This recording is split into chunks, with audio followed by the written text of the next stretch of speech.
Une hôtesse de l'air brûle accidentellement l'oreille d'un nouveau-né noir avec des pinces brûlantes, provoquant saignements et déchirures, ignorant que le nourrisson se trouvait à bord d'un vol diplomatique.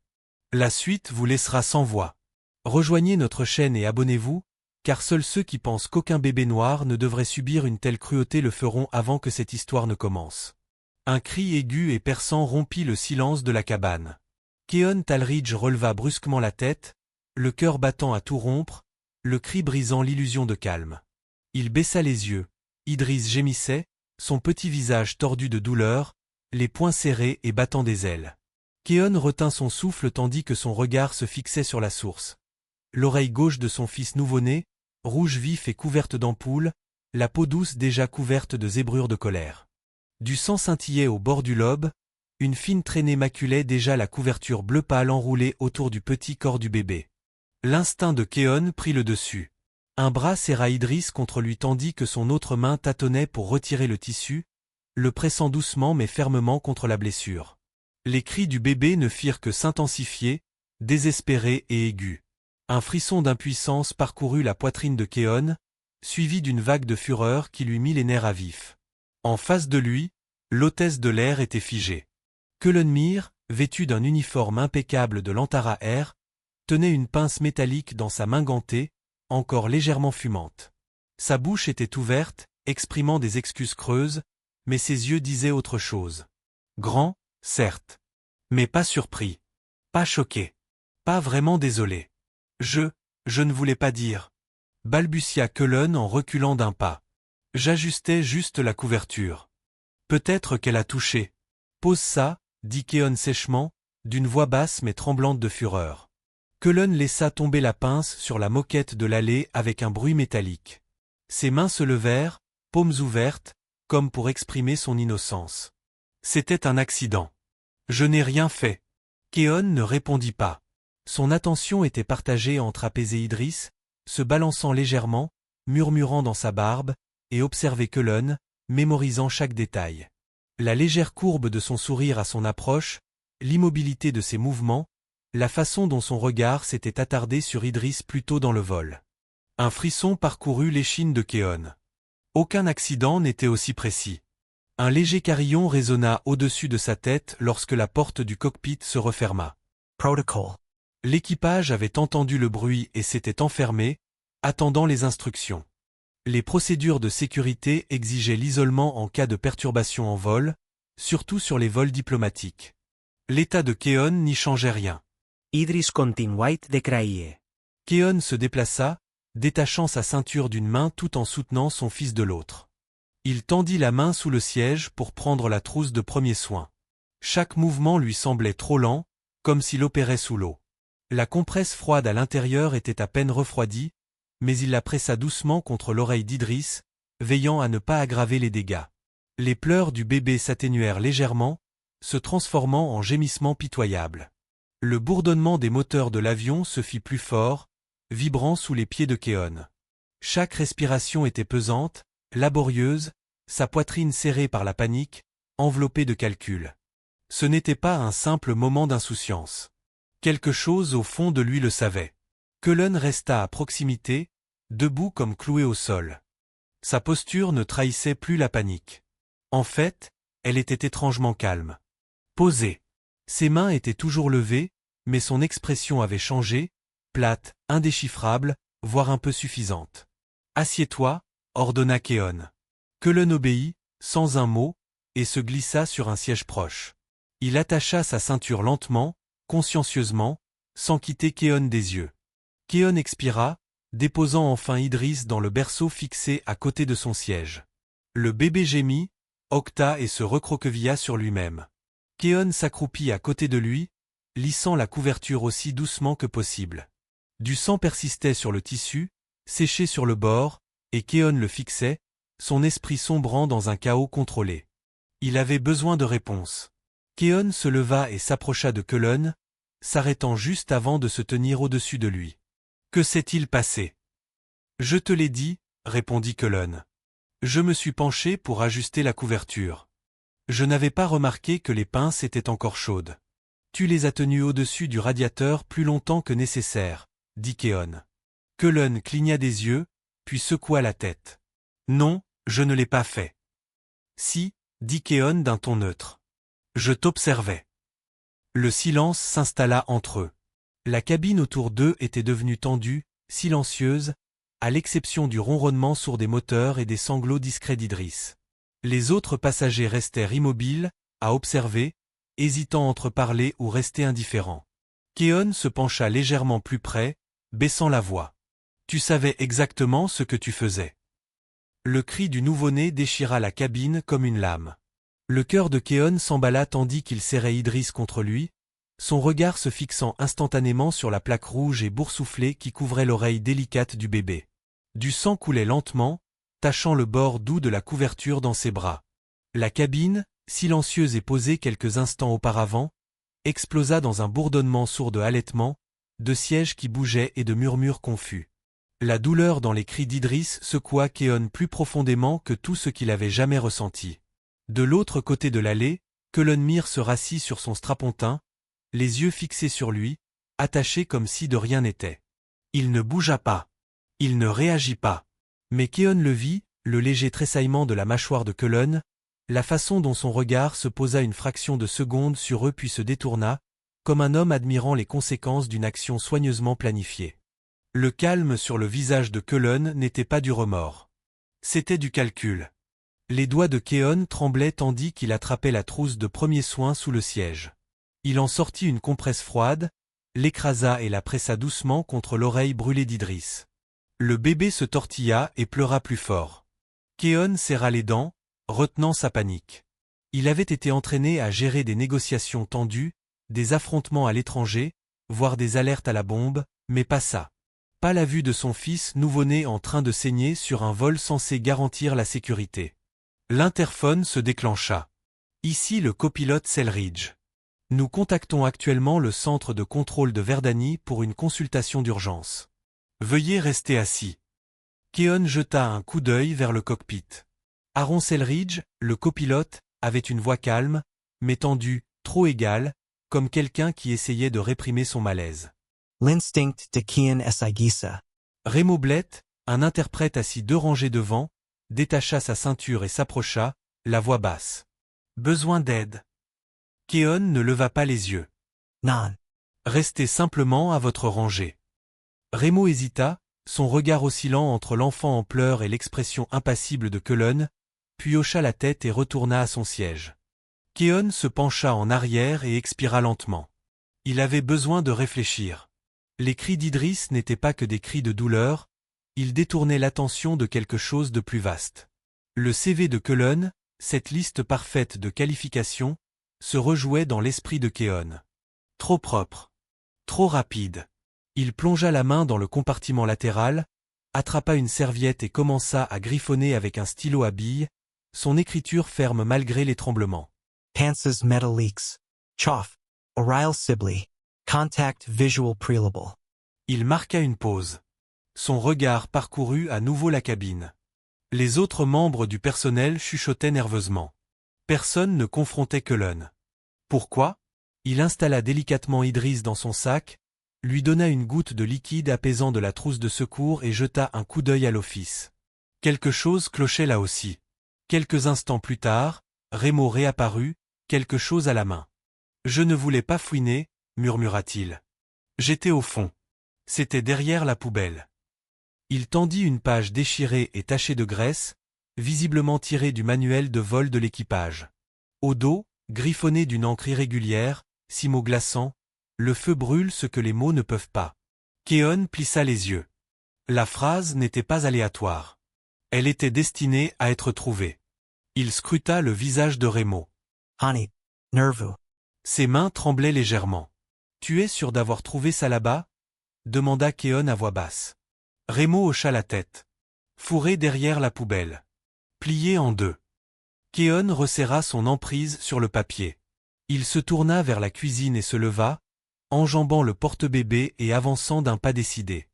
Il dépassa des rangées de passagers en faisant semblant de ne pas le regarder. Au fond, la petite porte métallique de la cuisine s'ouvrit dans un sifflement.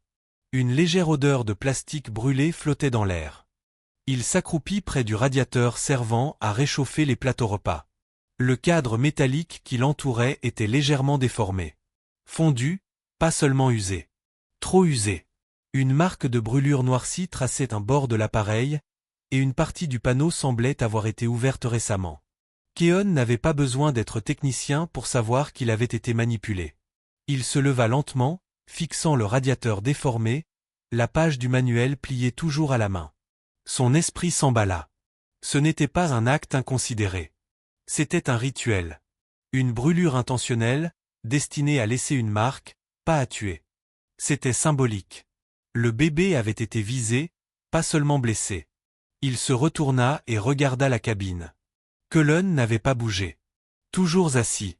Toujours à l'observer.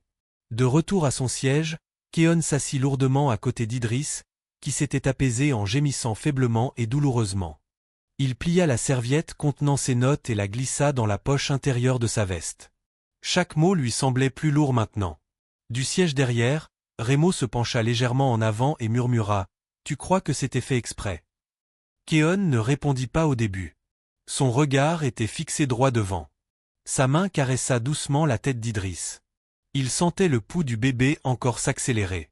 Puis il parla, plus pour lui-même que pour Remo. « Ce n'était pas un accident, » murmura Keon, c'était un message.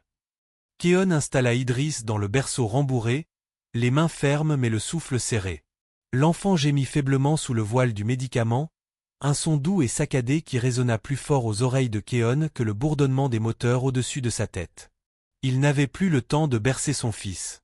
Plus le temps de pleurer ou de s'emporter.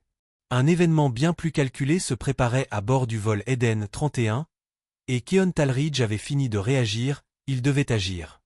Il se leva doucement, se dirigea vers la porte du cockpit et tapota 2 fois avant de se pencher vers l'interphone. « Aaron, dit-il à voix basse, il faut qu'on parle.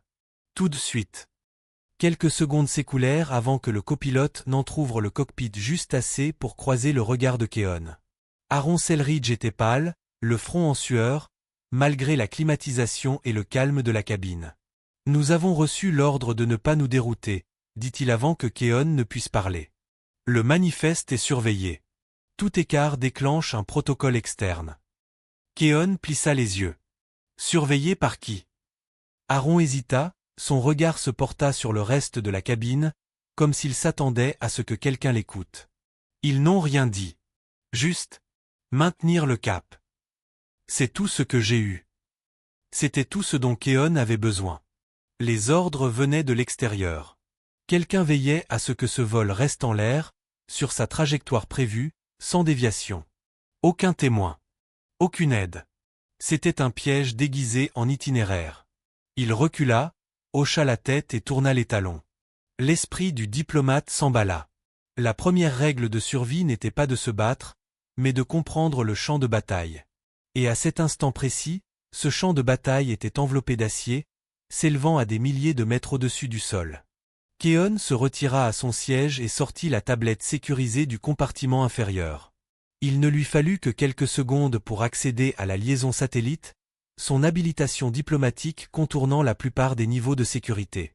Les doigts dansant sur l'écran, il envoya un message codé à son assistant à la maison.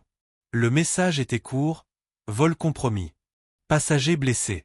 Infiltration possible. Enquêter sur l'identité des membres d'équipage. Puis il verrouilla l'écran et rangea l'appareil dans son étui. Lorsqu'il releva les yeux, Cullen avait disparu. Keon se leva lentement, l'instinct éveillé. I'll scruta les Ali's vides. Les portes des toilettes étaient vides. Il inspecta l'office à l'arrière, silencieux, trop silencieux. Rien que des plateaux soigneusement empilés et des chariots de boissons scellés. Puis, alors qu'il tournait au coin de la rue en direction des compartiments de service, il marqua une pause. Par l'étroite porte de service entr'ouverte, une faible lueur vacilla à l'intérieur. Keon l'ouvrit lentement et trouva Cullen assis sur un banc en acier, les épaules voûtées, les yeux fixés sur l'écran d'une tablette lumineuse. L'air dans le compartiment était raréfié, silencieux, trop silencieux. L'écran affichait quelque chose de familier. Des lignes de langage diplomatique, un filigrane du bureau de l'unité mondiale. Les yeux de Keon se plissèrent. C'était un projet de paix. Son projet de paix. Comment as-tu eu ça? Demanda Keon d'une voix crispée par la fureur. Cullen any bronca pa. Il esquissa un sourire narquois, un coin de sa bouche se soulevant, et tapota lentement l'écran d'un seul doigt. Ta signature apporte peut-être la paix, dit-il d'une voix glaciale, mais ton fils apporte le silence. Les mots tombèrent comme un coup de poing. Cullen referma la tablette et se leva, frôlant Keon sans un mot de plus. L'espace d'un instant, Keon resta figé, la faible lumière reflétant les surfaces métalliques autour de lui, le bourdonnement des moteurs soudain plus fort. Son cœur battait non pas de peur, mais de clarté. Il ne s'agissait pas de paperasse. Ni de traité ni de politique. C'était personnel, ou pire, symbolique.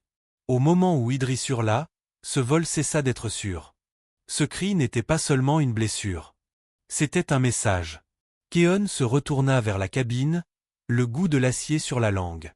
Cullen n'était pas seulement un voyou. Il n'était ni imprudent ni paniqué.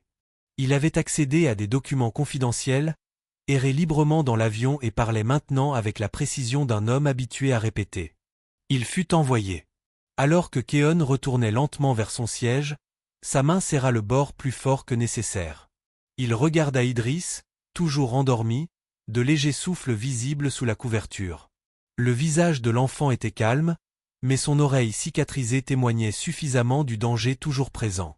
Keon s'installa dans son siège, les yeux rivés sur l'allée, chaque partie de son corps immobile mais vibrant sous la surface. Puis, dans un murmure que lui seul pouvait entendre, à peine audible par-dessus le léger bourdonnement de l'altitude, il dit la vérité à voix haute, une seule fois. Quelqu'un a planifié ce vol pour la guerre. Les doigts de Keon tremblaient légèrement tandis qu'il zoomait sur la photo du manifeste de l'équipage. L'image de Cullen Mir le fixait sur l'écran lumineux de la tablette, mais quelque chose clochait. La mâchoire était plus étroite, les pommettes moins prononcées, et les yeux, oui, les yeux, étaient d'une teinte différente. L'homme sur la photo avait les iris gris orage. L'homme dans l'avion avait les yeux brûlants d'une rage ambrée et silencieuse.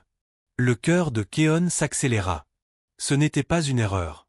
Quelqu'un avait falsifié ses papiers pour le faire embarquer. Quelqu'un avait remplacé Cullen Mir. Il saisit un code sécurisé et envoya l'image à son assistante, Terry. La réponse arriva moins d'une minute plus tard, brève et glaçante, aucun employé de ce type dans les archives de l'Antara. Cullen Mir est mort il y a 3 ans dans un incendie dans une marina. Les mots arrachèrent l'air aux poumons de Keon. Il fixa le message, le texte blanc brillant sur l'écran noir. Le cri du bébé, la pince brûlante, le message étrange griffonné dans le manuel, tout cela s'aligna soudain en quelque chose de bien plus terrifiant.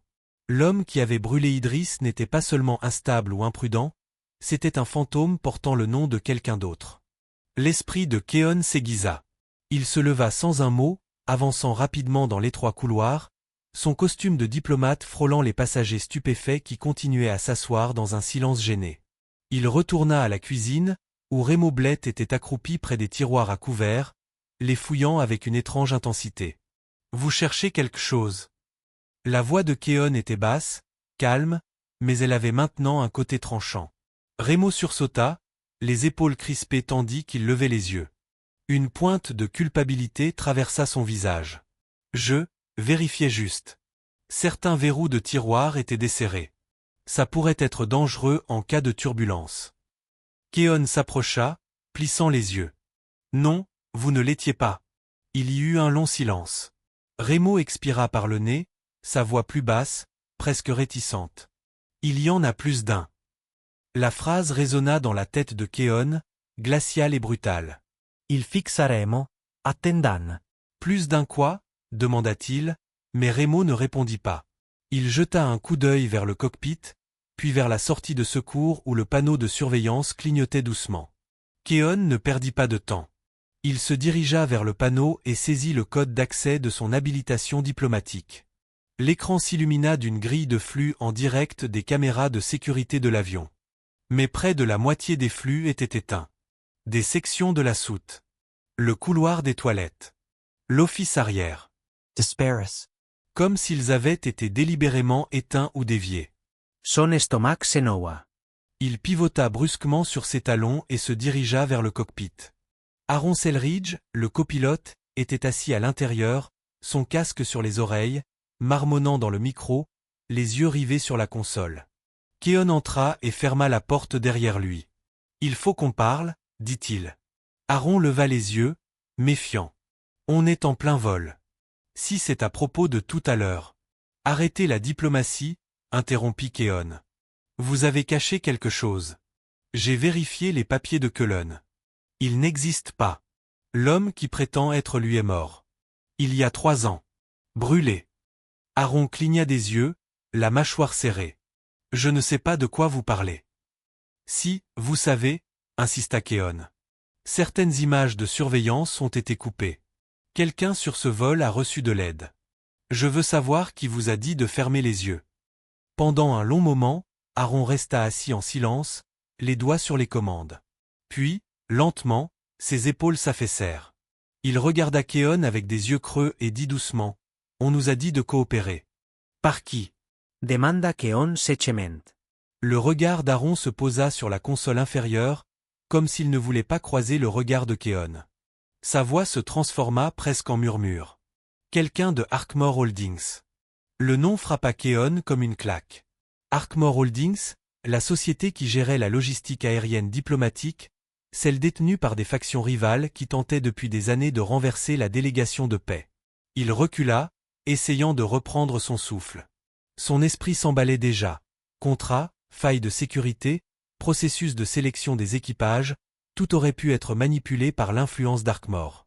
Un cri aigu résonna faiblement dans la cabine. Idris.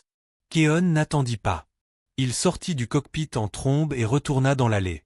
Il dépassa Remo sans un regard et atteignit le berceau où Idriss s'agitait, encore à moitié endormi sous la fine couverture, sa petite oreille gonflée et rouge.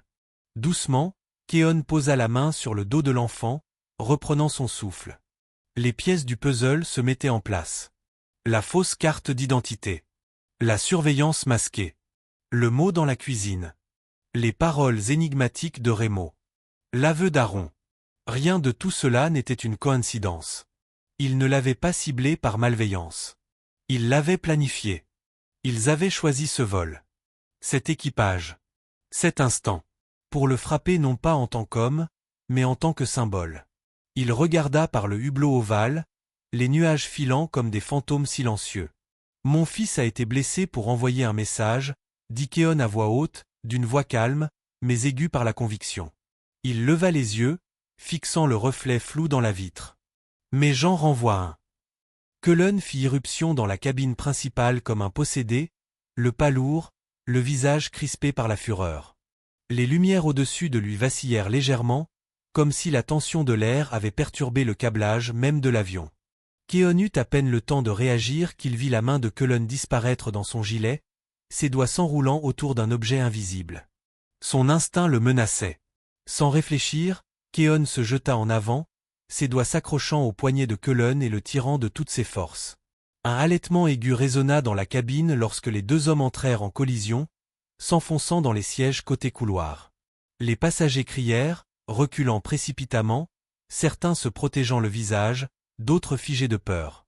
Le vrombissement des moteurs devint un grondement sourd aux oreilles de Keon, noyé sous les battements de son cœur. Cullen grogna, luttant pour se dégager, le regard égaré et fixé non pas sur Keon, mais sur le berceau quelques rangées plus loin. L'emprise de Keon se resserra. « Tu ne le toucheras plus », grogna-t-il entre ses dents, utilisant son poids pour faire reculer Cullen. De l'avant de l'avion, Aaron se précipita en avant, criant « Keon, bouge !»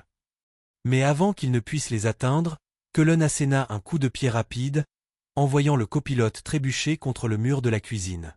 La soudaine explosion de violence fit craquer quelque chose chez les passagers, quelqu'un hurla, un autre se mit à prier à voix basse. Keon tordit le bras de Cullen dans son dos pour tenter de le désarmer, mais Cullen se cabra violemment, lui fracassant la poitrine avec son épaule. L'ambassadeur chancela, manquant de perdre l'équilibre. Cullen retira son coude, prêt à frapper à nouveau, lorsqu'une image floue surgit derrière lui. Avec un bruit métallique, Remo Blett frappa Cullen à la tête avec un lourd plateau métallique. Le coup résonna comme un gong, résonnant dans la cabine. Cullen chancela, désorienté, les genoux fléchissant sous lui. Keon n'hésita pas. Il attrapa les attaches de secours fixées au mur près du compartiment de service, les enroula autour des poignets de Cullen et les serra fermement d'un coup sec. Cullen s'affala sur le siège le plus proche, hébété et essoufflé. Keon attacha sa ceinture de sécurité, le maintenant fermement en place, puis vérifia s'il n'avait pas d'arme. Il n'y avait pas d'arme, juste un cylindre métallique, plat et froid, niché dans la doublure de son gilet. Une baguette paralysante dissimulée. Elle la brandit, elle air sombre. Ce n'était pas un hasard. Cullen avait prévu d'abattre quelqu'un, peut-être plus d'un. La cabine tomba dans un silence pesant et instable. Les passagers fixaient la cabine, les yeux écarquillés, cherchant encore à comprendre ce qu'ils avaient vu. Même le sifflement de la ventilation semblait plus fort qu'avant, se rapprochant du silence stupéfait. Puis, du fond de la cabine, un bruit fracassa le silence, un cri doux et aigu. Idris. Keon se retourna lentement, le son plus tranchant que n'importe quelle lame. Il dépassa les passagers, qui s'écartèrent sans un mot. En atteignant le berceau, le visage de son fils était crispé par la douleur et la confusion, son oreille bandée tressaillant à chaque gémissement. Keon le souleva doucement, serrant Idris contre sa poitrine, laissant le cœur du bébé se calmer contre le sien. La chaleur du corps de son fils le rassura. Elle lui rappela l'importance de tout cela, pas seulement le combat, pas seulement l'épreuve, mais l'avenir même qu'il se battait pour préserver. Il se tourna vers Aaron, qui se tenait maintenant debout, lui frottant l'épaule et observant la scène avec un mélange de culpabilité et de choc. « On ne peut plus attendre, » dit Keon. Sa voix était basse, ferme, définitive. On atterrit à Verdani. Aaron cligna des yeux, incertain. Keon, la tour nous encercle toujours. Les ordres n'ont pas changé. Keon s'approcha, Idris toujours appuyé sur son bras. Son autre main tenait la baguette paralysante, symbole de l'ampleur des événements. On atterrit à Verdani, répéta-t-il, plus lentement cette fois, les yeux brûlants d'une fureur contenue, où on atterrit en flammes. Il y eut un long silence. Aaron détourna le regard, puis se tourna vers Keon. Il expira par le nez, les épaules tendues, avant de finalement hocher la tête. « On atterrira, » dit-il. Keon hocha la tête en retour, son regard scrutant la cabine, les passagers, et finalement l'homme retenu s'affala sur son siège. La route serait encore plus sombre. Mais ce n'était pas la fin. C'était la fusée de signalisation. « Alors préparez-vous à l'impact, » répondit Keon, « parce que ce n'est pas moi qui vais m'écraser. » L'avion tressauta.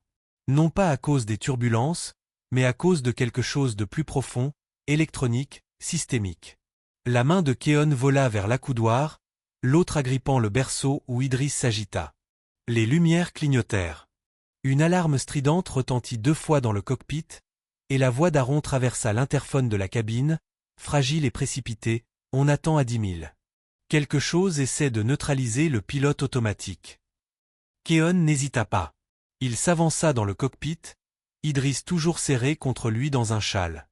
Le visage d'Aaron était pâle sous la lumière crue du tableau de bord, ses doigts se déplaçant rapidement sur les interrupteurs clignotants. « Qu'est-ce qui interfère ?» demanda Keon, les yeux fixés sur l'écran radar en panne. « Intrusion numérique non identifiée. Ce n'est pas la nôtre. Elle essaie de nous rediriger vers l'espace aérien, » marmonna Aaron, la sueur perlant à ses tempes. « C'est de qualité militaire, peut-être même plus. »« Bloquez-la. Contrôlez manuellement par câble s'il le faut, » s'exclama Keon, sortant déjà son appareil crypté. Remo se tenait près de la cuisine, son corps placé en angle protecteur entre Cullen et le reste de la cabine. L'homme était devenu silencieux, sanglé sur un siège passager, le regard droit devant lui, immobile, comme si la tempête autour de lui n'existait pas. Il y avait quelque chose d'anormal dans tout cela, comme s'il attendait un signal que lui seul pouvait entendre. Keon tapa une séquence sur la tablette, les doigts immobiles malgré le tremblement de sa respiration. L'écran s'illumina, indiquant un canal sécurisé, déjà compromis une fois, mais pas complètement coupé. Il redirigea le message via une dérivation sur la fréquence médicale d'urgence, l'un des rares systèmes épargnés par l'attaque. Code orange au Conseil de paix. Je répète, code orange. Attaque diplomatique confirmée. Un suspect maîtrisé. Demande d'intervention armée à l'arrivée. Le message passa au vert avant que le signal ne s'éteigne. Il expira. J'ai récupéré le manuel, dit Aaron en agrippant le manche. On descend. Mais ils essaient encore. Ne les laissez pas gagner, murmura Keon. Pas maintenant. Alors que l'avion perçait la couche nuageuse, la piste de Verdani scintillait au loin comme un rivage promis. Mais cette descente n'était pas un soulagement, c'était un compte à rebours. Keon retourna dans la cabine. Les passagers étaient immobiles, les yeux écarquillés, lisant chaque expression sur son visage à la recherche de signes de sécurité ou de malheur. Certains s'agrippaient à leurs accoudoirs, d'autres murmuraient des prières silencieuses. Remo es approcha. Et s'il y avait quelqu'un d'autre qui attendait au sol? Alors j'espère qu'ils en ont amené plus d'un, répondit Keon froidement. L'avion atterrit brutalement, les roues hurlant en heurtant le tarmac. Les moteurs rugirent en inversion de poussée. Quelques secondes plus tard, les portes de la cabine s'ouvrirent en sifflant, et les forces de sécurité de Verdani s'élancèrent, armes au poing, leurs visières noires reflétant l'intérieur de l'appareil. Elles se déplacèrent avec une précision rapide, dégageant l'allée et faisant sortir les passagers un par un. Keon attendit la fin. Idriss respirait encore chaud dans ses bras, mais son oreille bandée semblait irritée, palpitant contre le tissu. Un médecin s'approcha et prit doucement le bébé, murmurant quelque chose à propos de doses d'analgésiques et de pommades rafraîchissantes. Keon hocha la tête sans vraiment entendre. Il descendit de l'avion, les yeux rivés sur le fourgon de sécurité garé près du hangar. 2 officiers encadrèrent Cullen, toujours silencieux, le fixant du regard, tandis qu'ils l'escortaient à travers le tarmac. Keon les suivit, chaque pas résonnant de pensées trop vives pour être ignorées. Juste avant d'atteindre le véhicule, Cullen marqua une pause. L'un des officiers le poussa légèrement en avant, mais Cullen tourna lentement la tête, ses yeux trouvant ceux de Keon à travers les ombres du crépuscule. Il sourit. Le genre de sourire qui n'atteignait pas les yeux. Puis il se pencha légèrement en avant et murmura d'une voix basse et posée. « Le cri de votre fils n'était que le début. » Keon s'immobilisa. Chaque souffle autour de lui semblait se figer. Le poids de ces mots ne résidait pas seulement dans leur signification, mais dans la certitude qui les sous-tendait. Le genre de certitude que procure un plan inachevé. Lamaquar de Keon essicera. Il ne dit rien, mais son regard en disait long. Cullen fut chargé dans la camionnette et emmené dans la nuit.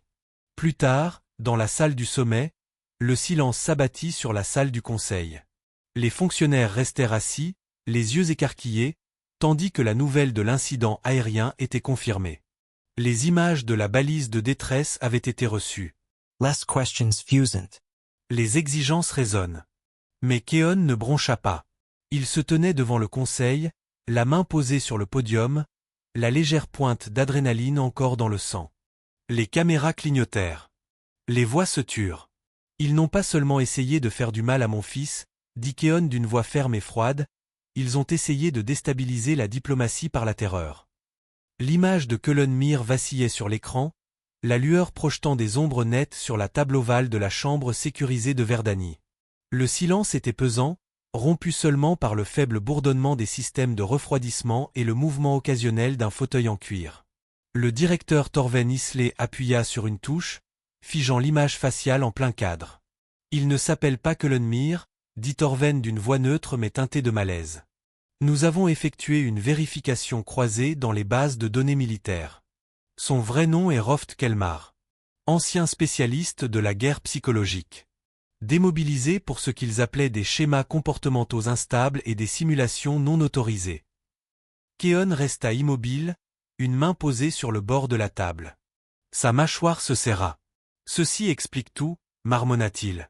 Ses yeux se plissèrent tandis qu'il fixait l'image figée. Il ne s'est pas comporté comme un homme essayant de saboter un vol. Il a agi comme quelqu'un accomplissant une cérémonie. Torven hocha la tête une fois. Plus un rituel qu'une mission. Et maintenant, quelqu'un de notre entourage a fait en sorte que le monde entier le voie. Il tourna une molette, et sur l'écran grand comme un mur apparurent de nombreux titres et flux vidéo. Les images de l'incident, les cris d'Idriss, Keon taclant Roft, les pinces brûlantes, circulaient déjà sur les réseaux civils. Les bandes d'informations défilaient en dessous, un nourrisson blessé en plein vol, les protocoles diplomatiques remis en question. Où était la surveillance? L'envoyé de l'enfant de la paix ciblé en plein vol. Torven croisa les bras. Quelqu'un au sein du conseil a divulgué l'information. Nous effectuons une recherche interne, mais elle évolue rapidement. Les images sont partout. Keon ne regarda pas l'écran. Il n'en avait pas besoin. Il en ressentait déjà le poids. La douleur de son fils, figé dans un cadre, instrumentalisé pour des objectifs qu'il n'avait pas encore dévoilés. Bien, dit finalement Keon. Sa voix était basse, posée. Qu'il voie. Qu'il ressente ce que le silence a tenté d'enterrer. Plus tard dans la journée, Keon se présenta devant une mer de flashs de caméras dans la salle de conférence de presse du centre diplomatique Verdani. La lumière du podium le baignait d'un halo pâle, mais son visage était net et déterminé. Derrière lui, un grand écran affichait une image calme d'Idriss, endormi à l'hôpital, l'oreille bandée, les doigts repliés sur son visage. « Mesdames et messieurs, commença Keon d'une voix ferme, vous avez vu les images. Vous avez lu les spéculations. Laissez-moi vous montrer la vérité. » Il appuya sur la télécommande qu'il tenait à la main. L'écran changea. Une chronologie simple apparut, marquée de cercles rouges, chacun représentant un moment critique de l'attaque. Il a présenté au public l'histoire, l'identité falsifiée, la menace entendue, l'accident mis en scène, l'avertissement silencieux gravé derrière une poubelle. Il n'a lancé aucun appel à la pitié. Il leur a exposé les faits, les conséquences et le mobile. Ce n'était pas de la négligence. Ce n'était pas une erreur. C'était un préjudice intentionnel masqué par le protocole. Un avertissement, délivré de la voix la plus vulnérable qui soit. Les journalistes se bousculaient de questions, mais Keon leva la main. Je n'accepterai aucune théorie. Je ne spéculerai pas. Je ne ferai que déclarer ce que nous avons confirmé. Et je chercherai la vérité derrière tout cela avec tous les outils que ce conseil me donne. Nous ne masquerons pas une agression sous la diplomatie. Lorsqu'il quitta la scène, le silence était révélateur. Même les visages les plus sceptiques avaient changé. Derrière leurs objectifs et leurs carnets, ils n'étaient plus seulement des journalistes, ils étaient des témoins. Mais à huis clos, Keon apprit quelque chose de plus troublant. Torven le retrouva dans une pièce annexe, bloc-notes à la main, les sourcils froncés. « Keon, on a un problème. » Il lui tendit l'appareil. Dessus, un rapport d'audit cybernétique interne de Verdani, tous les journaux liés à Roft-Kelmar, formulaires de déclaration d'identité, journaux d'équipage, cartes d'embarquement, avaient été effacés du système de l'Antara Air. Ni corrompus. Ni perdus. Pures. Toute trace de Kelmar a été effacée, dit Torven doucement. Aucune trace d'entrée. Aucune vidéo avant le décollage. Rien qui confirme son existence en dehors de ce vol. Keon relut le rapport 2 fois avant de répondre. Quelqu'un à l'intérieur a fait de lui un fantôme. Torven hocha la tête d'un air sombre. Et je pense que vous soupçonnez déjà qui. Keon ne dit rien, mais son esprit revint au nom qu'il avait déjà découvert, Arkmore Holdings. La société qui contrôlait les itinéraires des vols diplomatiques. Celle dont le nom revenait sans cesse dans les murmures et les hésitations. Plus tard dans la soirée, après qu'Idriss eût été soigné et que la salle de la paix eût été vidée, Keon était assis seul dans sa chambre, la tablette allumée à côté de lui. Il feuilleta des rapports, effaça des fichiers, brouilla des journaux et observa une petite vidéosurveillance de l'arrestation de Roft-Kelmar.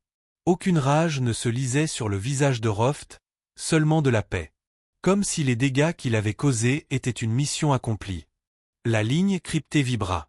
Le souffle de Keon s'accéléra lorsque le message s'ouvrit, sans signature, juste une ligne de texte gris pâle. Vous avez gagné la chambre. Mais la guerre est dans l'ombre. Si ce moment vous a fait bouillir le sang et vous a brisé le cœur, ne restez pas silencieux. Abonnez-vous et devenez membre, car lutter contre les abus, c'est ainsi que nous protégeons les innocents.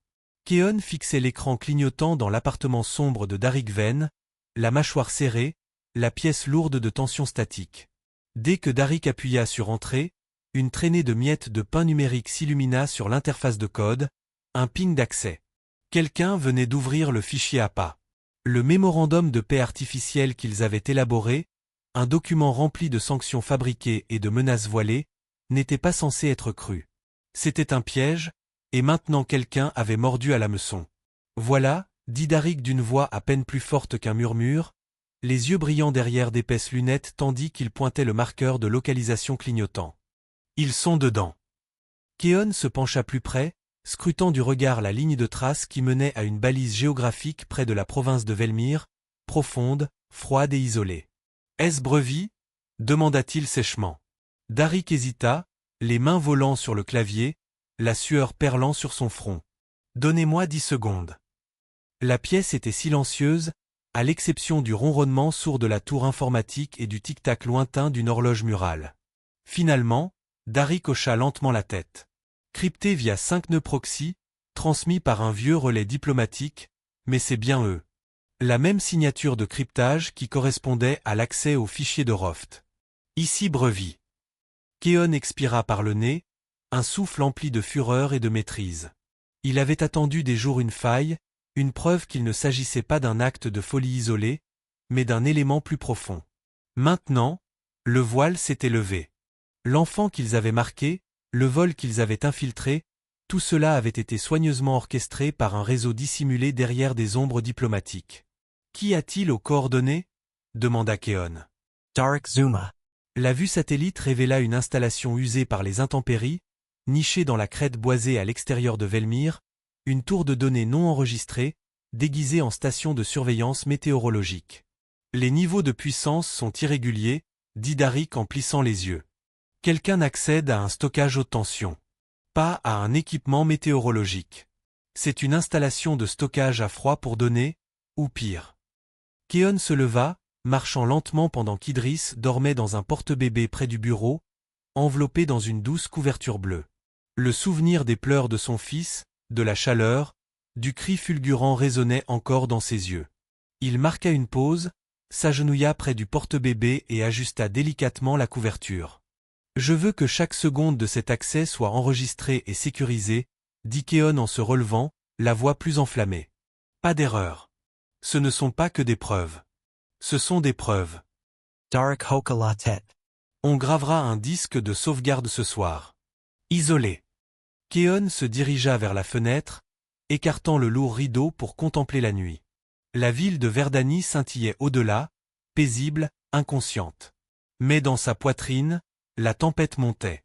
Il se tourna vers Darik. « Dis-moi tout ce que nous savons sur Brevy. » Darik appuya sur quelques touches, faisant apparaître des fichiers sur un deuxième écran. Ils ont été recrutés sous différents pseudonymes au cours de la dernière décennie, généralement avec 1 ou 2 agents discrètement intégrés. Leur tactique est toujours la même. Infiltrer, semer le chaos au niveau symbolique, puis disparaître. 4 sommets de paix précédents, Calvette, Dresden, Naret et Doulan, ont tous connu un mystérieux retard ou des retombées diplomatiques. Un sommet a déraillé après la mort d'un traducteur dans un soi-disant accident. Un autre a été dissous après que l'avion d'un ministre des Affaires étrangères a pris feu sur la piste. Et personne n'a retracé l'histoire ? Demanda Keon, la voix incrédule. Darik fronça les sourcils. Tout le monde y voyait des coïncidences. Mais maintenant, nous savons qu'elles n'en étaient pas. Brevy frappe des symboles. Cette fois, c'était Idris. Il savait que tu étais le visage de cet accord de paix. Lui faire du mal, il ne s'agissait pas de le blesser. Il s'agissait de réduire ton influence au silence. Keon serra les poings, une rage froide brûlant sans relâche. Et puis, ils ont choisi le mauvais enfant. Darik se tourna sur sa chaise et le regarda. Tu veux les traquer ? Oui, dit simplement Keon. Un silence pesant s'installa entre eux, mais compris. Je vais préparer un dossier, répondit Darik. On ne peut pas y aller officiellement. Mais si on reste discret, discret. Personne n'est prévenu, interrompit Keon. Pas de signalement légal. Juste une extraction et une exposition. Il se pencha et souleva Idris avec précaution, le serrant contre lui. Le garçon remua, mais ne se réveilla pas. Keon regarda le visage paisible de son fils, puis de nouveau le point clignotant sur l'écran, le rythme cardiaque de son ennemi clignotant dans une lumière numérique. « Repose-toi maintenant » murmura-t-il en pressant ses lèvres contre le front d'Idris, « car demain, nous reprenons ton ciel. » Le piège avait fonctionné. Ils avaient attiré l'araignée hors de l'obscurité. Et maintenant, avec les coordonnées verrouillées et les noms commençant à émerger, les ombres avaient quelque chose à craindre. Ce n'était pas fini, pas encore, mais les règles avaient changé. Alors que Keon se tenait sur le seuil, prêt à partir, Darik tourna l'écran pour que le journal d'accès soit face à la pièce. On les a, dit-il en souriant. Keon baissa les yeux vers Idriss dans ses bras, d'une voix basse mais résolue. Ils t'ont marqué de douleur, mais maintenant ils se sont marqués eux-mêmes de preuves. Le dirigeable descendit à travers une épaisse forêt brumeuse sans un bruit. Sous sa carrosserie noire mat se cachaient les papiers d'identité d'une escorte diplomatique, mais sa mission ce soir-là était tout sauf routinière. Keon Talridge se tenait près de la rampe ouverte tandis que le sol apparaissait, les arbres séparés en rangées symétriques, et au cœur de la zone interdite de Velmyr, une faible lueur clignotait comme une pulsation. Il ajusta son écouteur et acquiesça silencieusement. Son équipe, 5 hommes formés au renseignement et à la surveillance, vérifia les armes, attacha les casques et se prépara à l'intrusion. Person any parla. Le silence était pesant, non pas de peur, mais de détermination. Quelques instants plus tard, leurs bottes heurtèrent la terre meuble. L'air était chargé de mousse et de pain humide. Ils se déplaçaient rapidement, utilisant des scanners thermiques pour éviter les détecteurs de mouvement, contournant les fils-pièges et les caméras masquées. Le complexe se trouvait devant eux, une structure en béton à moitié enfouie dans la colline, conçue pour être invisible au radar satellite. Keon plissa les yeux. Le syndicat Brevi avait bien enfoui ses secrets. À la trappe d'accès arrière, l'un des agents, Taron, plaça un nœud de brèche magnétique sur la serrure et recula. Un sifflement, un léger bruit sec, et la porte s'ouvrit. Keon entra le premier. À l'intérieur, l'air était stérile et froid, bourdonnant d'une puissance cachée. Des lumières fluorescentes s'allumèrent, révélant des couloirs austères bordés d'acier. Des dossiers. Des écrans. Des pièces scellées par des verrous rétiniens. Le groupe se sépara, balayant chaque section avec précision. Keon se dirigea vers une salle terminale, où des vitrines présentaient des rangées de journaux numériques et de boîtiers scellés. Il s'arrêta devant un grand écran mural. En quelques frappes, Taron accéda aux archives. Des pages de données de vol commencèrent à se charger. Chaque manifeste était étiqueté avec des initiales, des dates et des notes, la plupart du temps habituel. Mais ils trouvèrent enfin ZN-31 cible hautement symbolique, exécution sur l'axe aéroporté. Keon fixa l'entrée, le cœur serré. Le nom d'Idriss n'y figurait pas, mais ses initiales, inscrites en rouge à côté du dossier de Keon, le séparateur. Kaun serra las mchoiras. Il me traquait depuis des mois, murmura-t-il. Pas seulement moi, mon fils était la variable. Plus loin, un autre agent appela. Monsieur. Vous voudrez voir ça. Keon suivit la voix dans une pièce faiblement éclairée et bordée de profils d'enfants sur des tableaux numériques. Visages. Non. Ages. La plupart avaient moins de 10 ans. Chacun était estampillé d'une étiquette, phase 2. Une terreur lente et glaciale s'empara de Keon. Ce n'était pas un incident isolé. Cela faisait partie d'une série, Idriss n'était que le début de quelque chose de bien plus méthodique, de bien plus ignoble. Ils se servent des enfants pour faire échouer les négociations diplomatiques, murmura Taron. Non, répondit Keon d'une voix basse mais ferme. Ils se servent de la douleur pour briser la paix. Les enfants ne sont que l'écho le plus fort. Au fond de la pièce, une porte de coffre, scellée par un scanner biométrique, était partiellement entr'ouverte. Keon entra dans une pièce dépouillée. Au centre, une chaise faisait face à un écran. Une tablette était posée à proximité. Keon appuya sur lecture. Des parasites vacillèrent, puis Roft Kelmar apparut à l'écran. Il portait un uniforme d'équipage. L'arrière-plan était une maquette de cuisine d'avion. Il tenait un mannequin bébé dans ses mains. La scène qui suivit était glaçante. Répétition, séquence de brûlage du protocole Opération Amberlight, résonna la voix de Roft. Calme. Maitre Z. Il souriait en effectuant chaque geste, réchauffant la langue, feignant l'attention, appliquant la brûlure. Chaque geste était chronométré. Repeat. Rejoue. Roft parla avec une précision étrange, ils diront que c'est tragique. Mais ça va mettre fin à la paix. Keon recula, la gour seche. Ce n'était jamais spontané. C'était orchestré à la seconde près. La vidéo s'arrêta. Pendant un long moment, personne ne bougea. Puis Keon se tourna vers l'équipe. Retirez tout, ordonna-t-il. Tous les journaux, fichiers, vidéos, effacer leur présence et ne leur laisser rien à dissimuler. L'équipe se déplaçait comme une machine. Les disques durs étaient copiés. Les dossiers mis en boîte. L'installation était étiquetée pour fermeture et sécurisée sous la juridiction de Verdani. Dehors, tandis que le vent se levait, Keon, seul à la lisière des arbres, composa un numéro sécurisé. Une voix répondit après 2 sonneries. Arkmore Holdings, bureau exécutif. Ici l'arrête. Keon ne perdit pas de temps. Passez-moi la tête. Un silence, des parasites, puis une autre voix se fit entendre. Ambassadeur Talridge. Vous savez qui je suis. Vous savez ce que vous avez fait, dit Keon d'une voix glaciale. Il y eut un silence à l'autre bout du fil. Je ne vous demande pas d'avouer, poursuivit Keon d'un ton désormais dur. Je vous donne le choix entre la dénonciation ou l'extinction. La ligne fut coupée. Keon expira lentement, l'air froid lui brûlant les poumons. Puis, presque pour lui-même, il murmura. Parfois, la justice n'est pas bruyante. C'est le silence qui suit quand la vérité devient indéniable. Le cri de Rémo résonna dans le couloir de marbre de l'hôtel Orlan comme un coup de feu. L'agresseur frappa vite, une image floue fut retrouvée plus tard sur les images de surveillance. Grand, manteau noir, visage invisible. Lorsque la sécurité de l'hôtel atteignit le couloir, Rémo Bled gisait affalé contre le mur, du sang coulant de sa bouche, un œil gonflé et fermé. Il était à peine conscient, se tenant le flanc, là où la lame avait frôlé son poumon de quelques centimètres. L'agresseur avait disparu. Les ambulanciers se précipitèrent sous la douce lumière dorée du couloir, tandis que les clients s'amassaient, confus. Keon Talridge arriva quelques instants plus tard, prévenu par l'un de ses gardes du corps. Lorsqu'il vit Rémo être emmené dans l'ambulance, son visage ne broncha pas, mais ses mains se crispèrent dans son dos jusqu'à ce que ses jointures pâlissent. C'était un avertissement, dit Keon d'une voix calme mais creuse. Ils savent qu'on se rapproche. De retour à la salle du conseil de Verdani, une tempête grondait déjà.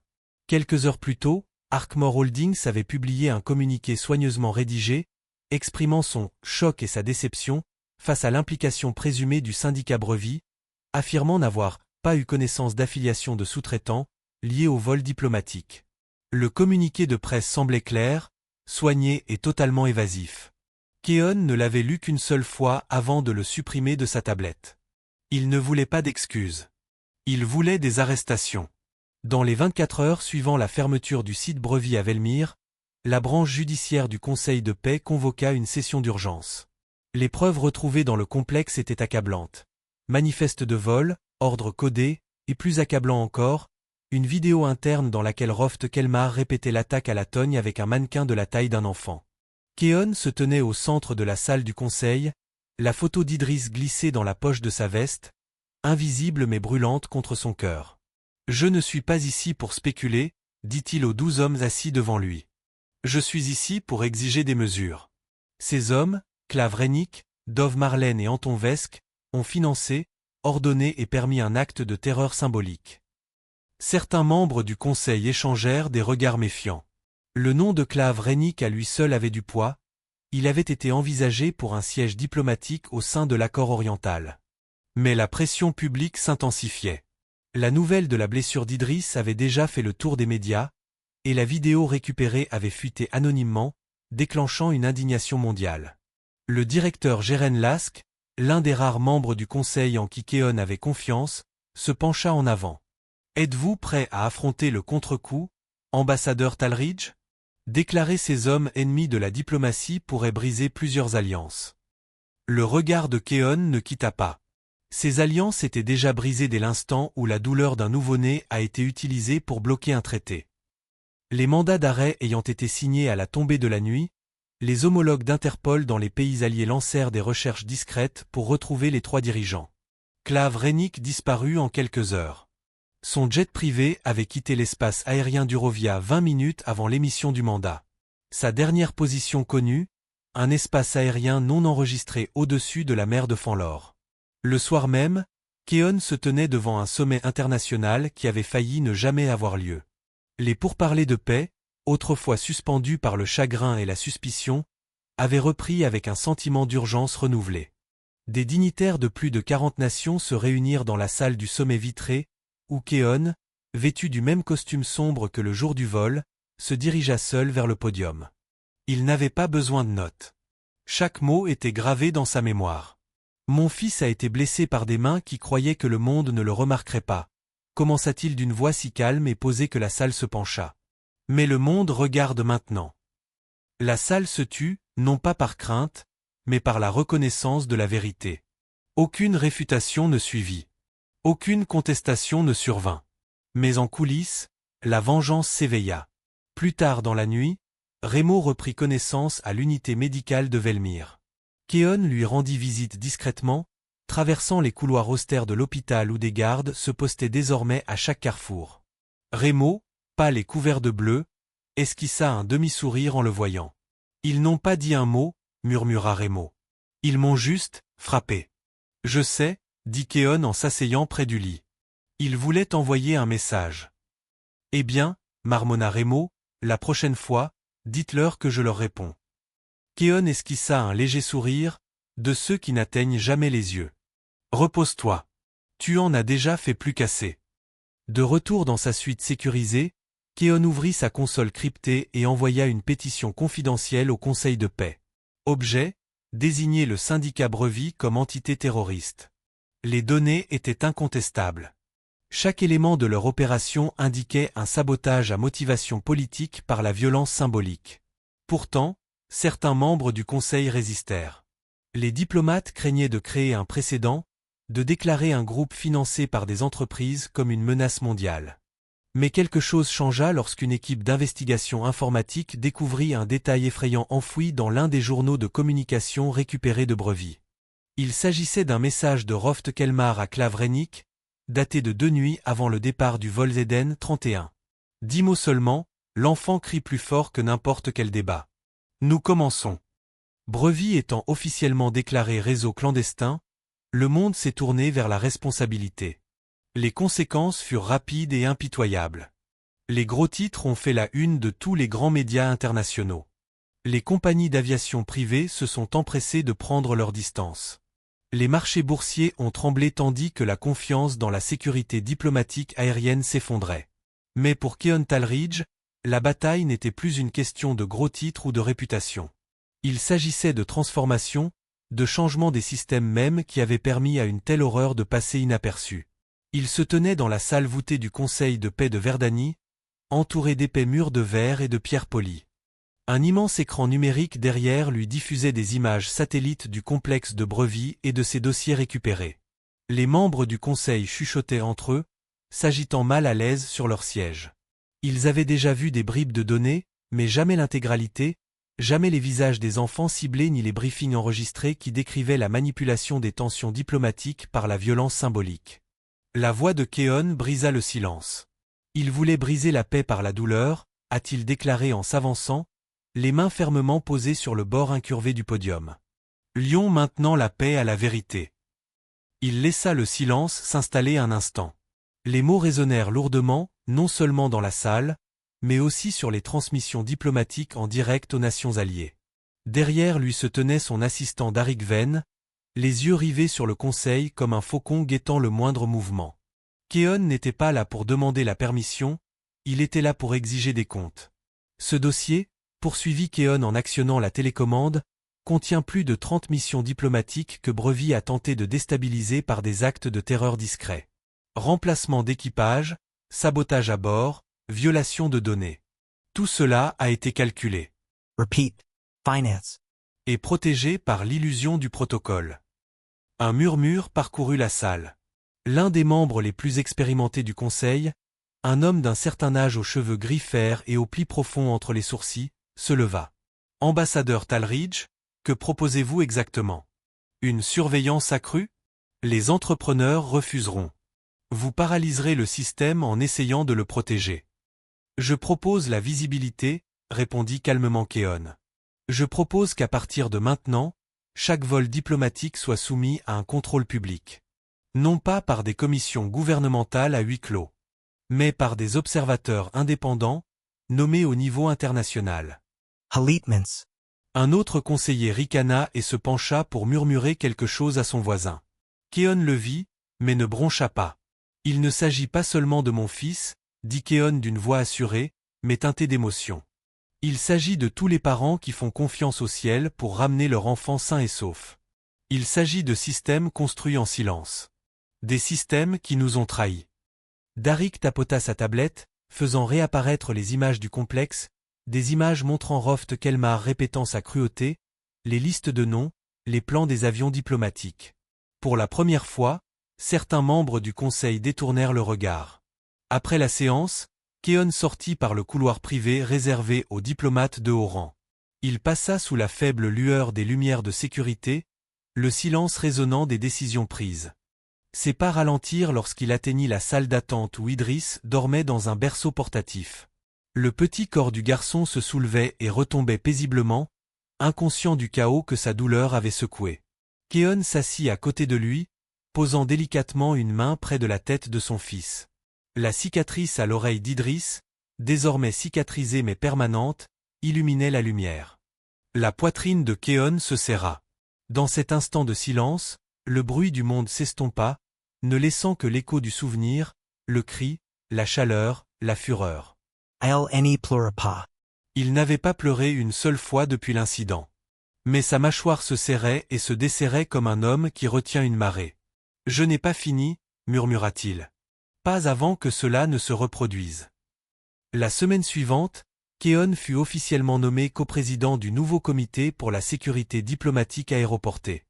L'annonce fut lourde de conséquences, couverture médiatique, interview, examen minutieux. Mais Keon accepta l'annonce avec enthousiasme. Il siégeait devant les législateurs, témoignait et défendait des réformes que d'autres avaient autrefois jugées irréalistes.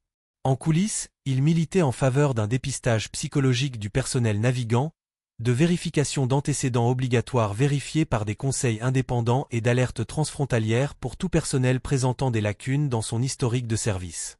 Il y eut une certaine résistance, notamment de la part des prestataires privés, terrifiés par la transparence, mais Keon ne recula jamais. Lors d'un forum télévisé, un jeune journaliste demanda « Ambassadeur Talridge, qu'est-ce qui vous donne le droit de promouvoir des réformes que même les diplomates chevronnés hésitent à approuver ?» Keon regarda droit dans les yeux la caméra. « Une cicatrice, répondit-il, qui n'aurait jamais dû exister. » Idriss, quant à lui, continuait sa convalescence. Le personnel médical affirmait que son oreille resterait légèrement déformée, mais qu'aucune perte auditive ne s'ensuivrait. Keon passait chaque nuit à ses côtés, racontant des anecdotes, lisant les livres d'histoire diplomatique qu'il lisait seul. Désormais, chaque mot avait un poids différent, une nouvelle intention. De retour à Verdany, les entrepreneurs commencèrent à fermer discrètement leurs portes. Arkmore Holdings, autrefois protégée par son influence, fut dissoute sous la pression d'enquêtes judiciaires de plus en plus nombreuses. Des commissions d'enquête internationales sur l'aviation ouvrirent des enquêtes historiques sur des incidents de sabotage passés, jusque-là qualifiés de « coïncidence ». Sur les forums et à la radio, un nom ne cessait de refaire surface, Keon Talridge. Certains le qualifiaient d'implacable. D'autres de dangereux. Mais pour des millions de parents qui le regardaient depuis chez eux, il devint quelqu'un de complètement différent. Il devint l'homme qui ne s'arrêtait pas quand on lui demandait de se taire. Et même si Idriss ne connaîtrait jamais toute la douleur de ce vol, la marque sur son oreille rappellerait à jamais à Keon. Même une cicatrice peut être la signature d'une résistance. Keon posa le pied sur le sol en marbre poli du terminal diplomatique, celui-là même où, un an plus tôt, il avait embarqué sur le vol Zeden 31 en tant qu'envoyé de paix et en était ressorti marqué. Le doux écho de ses pas portait désormais un poids différent, forgé non pas lors de réunions politiques, mais dans le feu, le sang et un cri qui avaient secoué le monde. Dans ses bras, Idriss s'agitait, plus lourd maintenant avec l'âge, mais encore assez petit pour reposer contre sa poitrine. L'oreille cicatrisée de l'enfant était à peine visible sous un bonnet de laine impeccable, seul souvenir physique d'un moment qui avait changé le cours de la vie de Keon à jamais. Devant lui, des projecteurs éclairaient l'estrade de presse. Un grand écran incurvé derrière le podium affichait l'emblème du protocole Idriss, un globe stylisé entouré d'ailes jumelles, l'une dorée, l'autre bleue. Des représentants de 50 nations remplissaient la salle, murmurant entre eux, les caméras s'activant sous tous les angles. La sécurité était doublée, peut-être triplée. Même Keon ne pouvait s'empêcher de jeter un coup d'œil à chaque ombre, à chaque mouvement dans les coins. Il avait trop bien appris que le silence pouvait être plus dangereux que le bruit. Il ajusta doucement Idriss et s'approcha du podium. Le microphone Berdana. Pendant un instant, la salle se tut. Keon ne regarda pas ses notes. Il n'en avait pas besoin. Sa voix était posée, calme, mais emplie de quelque chose de plus lourd que la diplomatie, de la détermination. Ils ont essayé de nous faire peur du ciel, dit-il en scrutant lentement le public, laissant ses mots pénétrer chaque caméra, chaque écouteur, chaque silence. Mais nous allons faire en sorte que le ciel ait peur du silence. La salle éclata d'applaudissements, mais Keon y prêta à peine attention. Son regard resta concentré, scrutant le bruit, au-delà des bannières et des drapeaux de cérémonie. Il ne voyait que le risque, et derrière ce risque, le souvenir de la trahison. L'annonce du protocole Idriss s'était fait attendre depuis longtemps.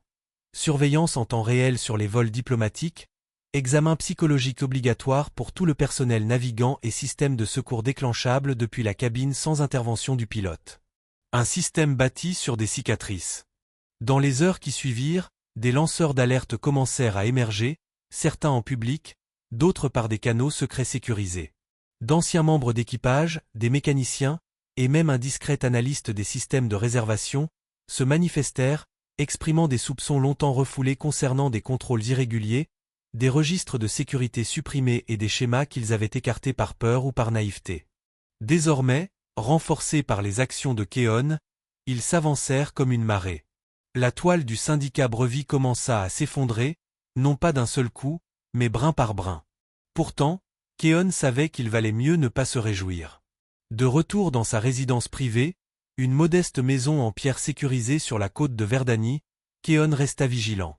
Idriss dormait dans la chambre d'enfant, blotti sous une douce couverture bleu marine. La nuit fut calme, mais Keon travaillait à son bureau, épluchant les derniers rapports de données.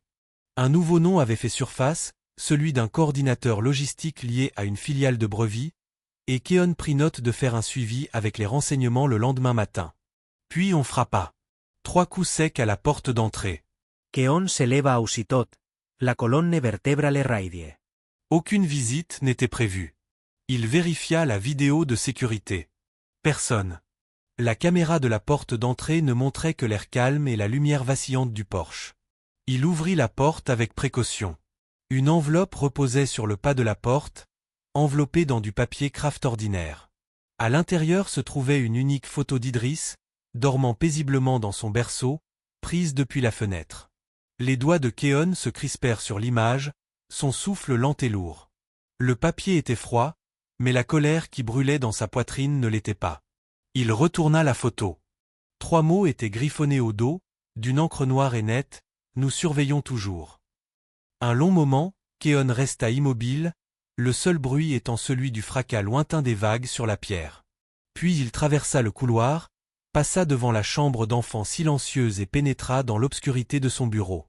Il ouvrit le tiroir, en sortit le dossier qu'il n'avait cessé de mettre à jour et y glissa la photo. Il ne paniquait pas. Il ne courait pas. Il murmura simplement, les yeux fixés sur la nuit derrière la fenêtre, « Moi aussi ». Idriss se tenait sur le seuil du bureau de son père, observant la douce lueur bleue de l'écran holographique éclairer le visage fatigué de Keon. Le garçon était plus âgé maintenant, non plus le petit enfant qui avait autrefois crié de douleur à bord d'un vol diplomatique maudit, mais un enfant grandissant sous l'armure silencieuse de sécurité que son père avait mis des années à forger. Pourtant, même si le monde s'orientait vers des cieux plus cléments, la vie d'Idriss portait encore les échos invisibles de ce cri. Et Keon portait le reste. Il ne remarquait presque plus l'heure.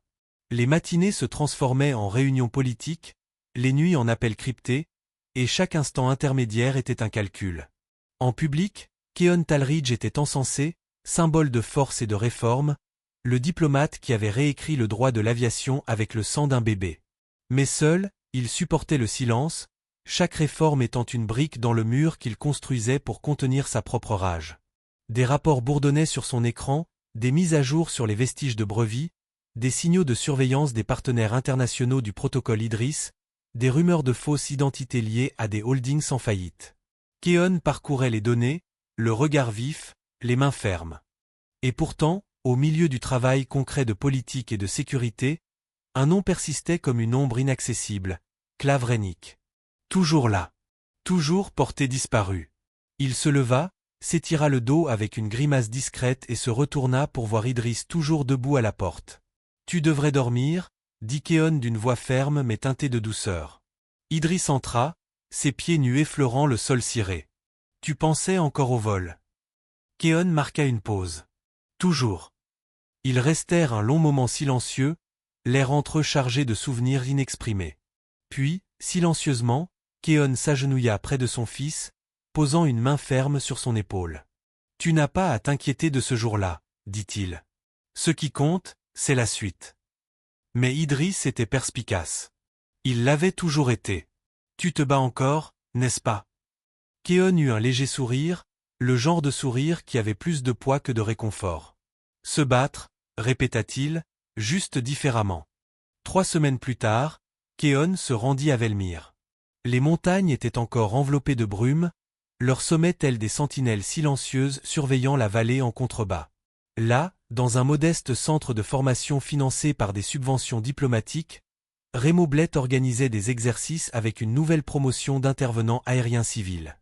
L'homme qui avait autrefois frappé un saboteur avec un plateau-repas enseignait désormais aux autres comment repérer le danger avant qu'il ne survienne. Keon arriva sans prévenir, mais Raymond l'accueillit chaleureusement. « Je ne pensais pas que tu quitterais les circuits de sommet assez longtemps pour revenir dans un endroit comme celui-ci », plaisanta Raymond en lui tendant une tasse de thé épicé. Keon la prit avec un léger hochement de tête. « J'avais besoin de me rappeler pourquoi j'ai commencé. » Ils étaient assis ensemble près du balcon, le vent frais et pur, les voix des cadets en formation s'échappant du chant en contrebas. « Tu m'as donné l'occasion de riposter » dit Keon au bout d'un moment, d'une voix calme. Raymond regarda vers le terrain d'entraînement, le regard perdu. « Tu m'as donné une raison de rester. » Le lien forgé à bord du Volkswagen 31 avait survécu à plus que la guerre. Il était devenu un héritage. Plus tard dans la soirée, de retour dans ses appartements privés, Keon fixa l'écran vide de sa tablette avant d'ouvrir enfin le brouillon. Il avait commencé et abandonné ce document des dizaines de fois, se demandant si le monde avait besoin d'un autre discours, d'un autre décret, d'une autre déclaration édulcorée. Mais ce n'était pas pour le monde. Il intitula le document « La flamme silencieuse ». Ses doigts planèrent sur le clavier, puis se déplacèrent avec assurance. Ce ne serait pas un rapport politique. Ce serait un bilan, une réflexion sur ce que le monde tentait d'enterrer et ce qui refusait de rester caché. Il écrivit sur le jour dans le ciel, sur le silence qui tentait de crier plus fort que la politique, sur la façon dont un père apprit que la peur pouvait être surmontée par la détermination. Il écrivit sur la retenue, non pas sur la faiblesse, mais sur celle qui exige plus de force que la vengeance. Il écrivit sur la vigilance, comment elle brûle silencieusement dans le cœur de ceux qui ont survécu et de ceux qui se souviennent. Les heures passèrent. Lorsqu'il s'arrêta enfin, la lune était haute, projetant de longues ombres sur le sol du bureau. Keon lut les dernières lignes, chaque mot à la fois doux et lourd. « Certaines flammes ne détruisent pas, écrivit-il, elles illuminent les ombres. » Le tissu bleu tomba du mur comme un voile, et le silence s'installa sur la salle de la paix Verdanie. Keon Talridge se tenait aux côtés de son fils, Idriss, maintenant âgé de 7 ans, tandis que la fresque était dévoilée à une foule de diplomates, d'agents de sécurité et de journalistes internationaux. L'image sur le mur était audacieuse mais délicate.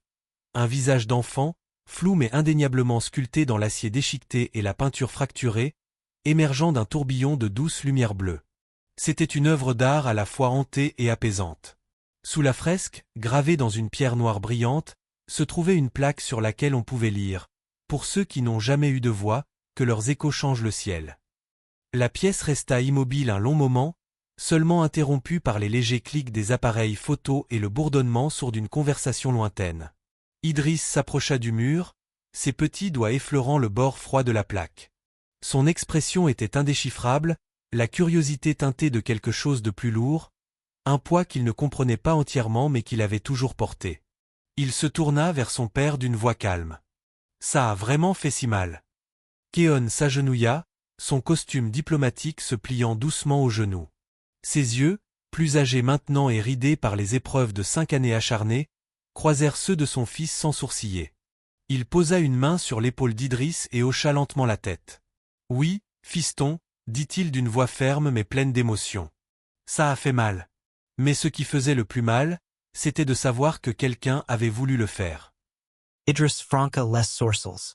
Il reporta son regard sur la fresque, comme s'il essayait de comprendre quelque chose de trop grand pour son âge. Pourquoi quelqu'un ferait-il du mal à un bébé? Keon inspira profondément et se redressa de toute sa hauteur. Il jeta un coup d'œil à la foule, certains chuchotant, d'autres observant le père et le fils en silence. Derrière eux, les fenêtres révélaient la douce lueur du littoral de Verdanie, la mer reflétant la même lumière que la fresque murale derrière eux. Sa réponse fut accompagnée d'un sourire triste. Parce que la paix effraie ceux qui ne peuvent la contrôler. Le garçon ne répondit pas, mais sa petite main se tendit et prit celle de Keon. C'était un geste discret, mais sur le moment, il semblait plus fort que tous les discours que Keon avait jamais prononcés. À quelques pas de là, le conseiller Arvendir, l'un des premiers membres du Conseil de la paix, s'éclaircit la gorge et s'approcha. « Ambassadeur Talridge », dit-il d'une voix basse et respectueuse. « Le monde voit ce jour grâce à ce que vous avez fait. Ce que vous avez enduré tous les deux. » Keon hocha brièvement la tête, resserrant légèrement sa prise sur la main d'Idriss. « Le monde avait besoin de voir plus que le silence, » répondit-il. « Il fallait voir la vérité. » Le conseiller Dir hésita. « Et qu'en est-il des menaces qui persistent?